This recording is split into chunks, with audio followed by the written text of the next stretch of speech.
I finally get it. A while back, I wrote an article about the trickster myth and how this is the origin of most of the god figures in this realm. Now, when I pushed the pen to write this article, I was wondering why. Why would figures of such unquestionable power come into this realm only to seemingly confuse the people that they're meeting? I've been pondering this for a long, long time. I mean, look at the world how it is.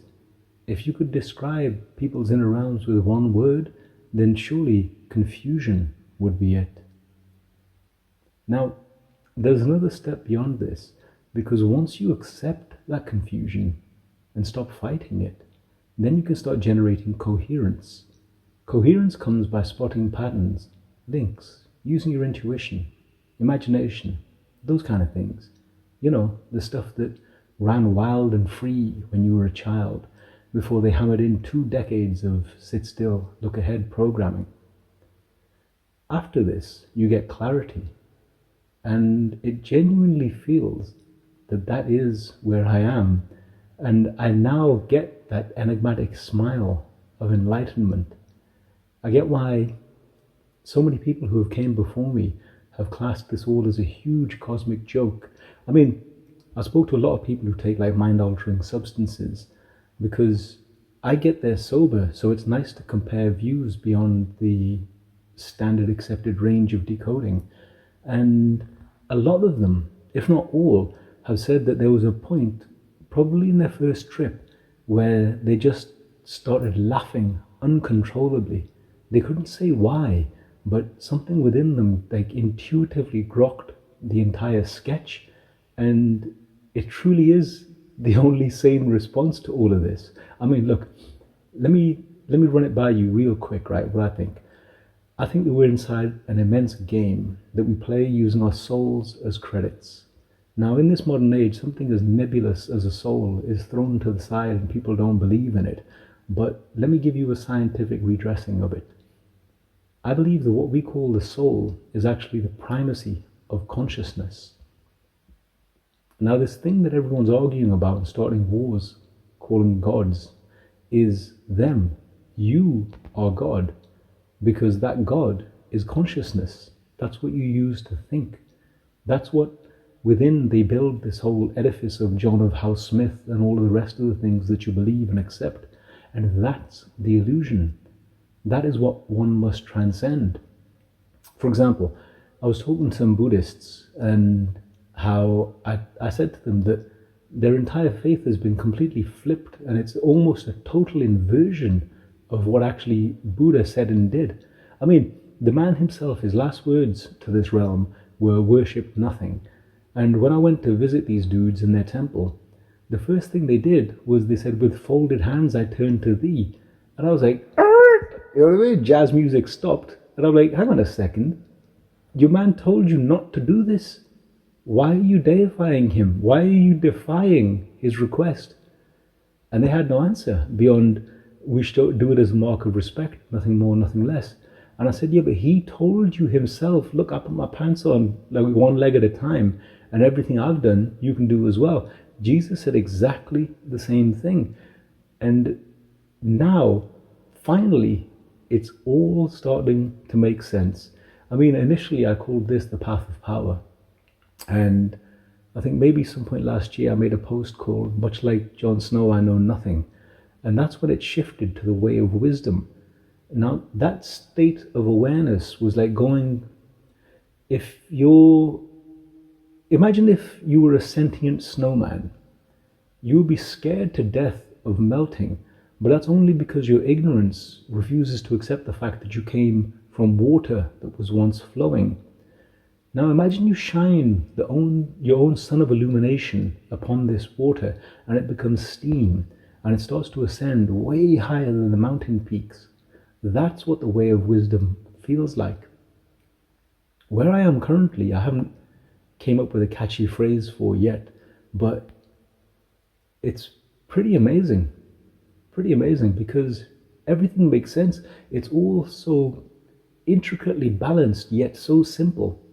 I mean, I wrote an article called Fractal Masks and the Souls That Wear Them that went into this in more depth.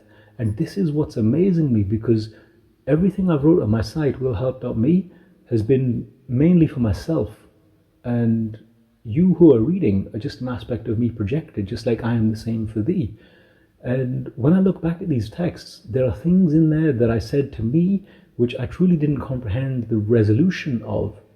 And now I read them back again with new eyes, with a new third eye activated, and it's like, so that's what my intuition was saying.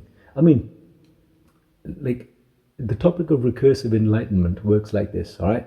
Imagine all of your life you've been watching the TV show of reality, and it's on a 12-inch black and white screen with one speaker busted, and it's analog, so there's loads of static thrown in, so you barely get a decent signal, but it's all that you've got, so you accept it.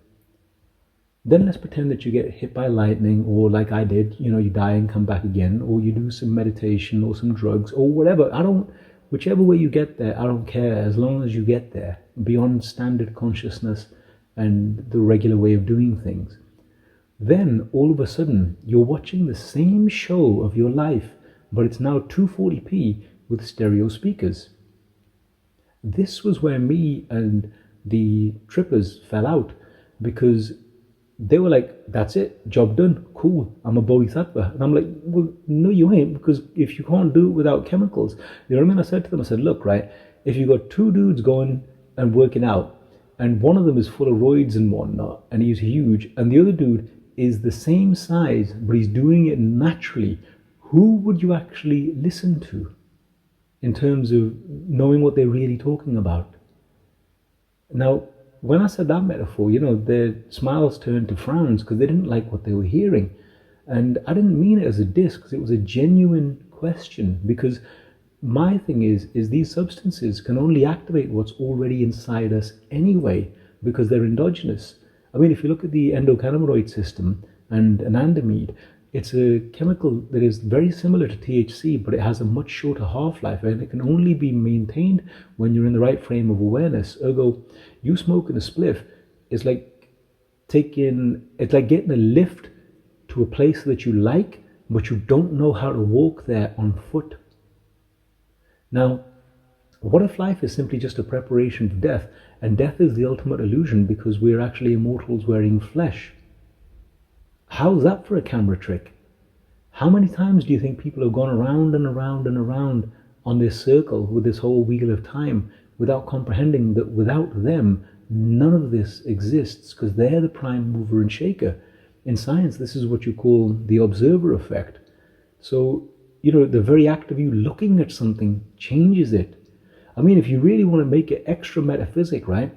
You could wake up tomorrow as the only person, the only soul in this realm, and I genuinely believe you would not be able to tell any difference, because everything would continually keep on going as it's going, because you're projecting all of this. Really let that one sink in, my friend. Think how immense that power is. I mean, I've had clients come to me, right, who've had like lifetime problems with a relative or relationships that weren't working, and I jiggle around a few variables in their grip, and I ask them to look at it a bit different and interact with their own shadow to see what they're projecting, and 10 times out of 10 they get a shift. I always guarantee results. Something is going to change, and then when you change, it's like when you change the rules on what controls you, you change the rules on what you control, and then it becomes so addictive, because it's genuinely like being a child again. This is why I refer to this state as innocence. You get it? Inner sense. Innocence. Nothing is hidden. It's all right there. But you've been trained to accept adulteration instead. Now, I recently had an interaction with some people, and I realized that people don't want to be happy. They just want their views confirmed, even if their views are making them miserable. And that leads us entirely back to what I told you about the trickster, because if the only way he can get you to think is by subverting, inverting, or completely destroying your paradigm, you would invariably hate that person, but then you'd get why they did what they did if you were willing to do what he said, or not. because it might be a simple case of doing the opposite of what was stated. And this is where it all becomes mind-bending, yet totally simplistic as well, because if you approach it like a game, you'd play it. But if you think this reality is really real, then you're getting played by it. I mean, here's a simple experiment. You can try this. I want you to go and think of a movie that you watched again and again when you were a child. Go and watch it again and look at what it's actually saying. The article I wrote about this was, let's pretend you're Rocky Balboa, because everyone knows the story of Rocky.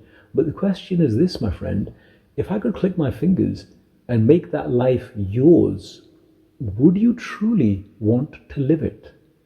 I mean, you have to consider, he was classed as a dude with talent, but completely written off by everyone. Even the dude who used to previously invest in him threw him out.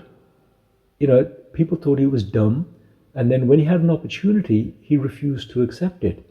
See, many people look at the end result, the glory. I wrote another article called Perfection is Retrospective that goes into this. And it's amazing how that was like a download from spirit, showing me then where I'd be now, and then that brings the whole retrocausality in time being a flat circle effect into this. So do that. Look at that movie, and then look at your life, and then look at your life like a movie, and then play it like a game instead of being like caught up in the frame of believing what you think is true. Shift the variables. See what kicks. I guarantee you life will become much more fun again, my friend. Till we meet again.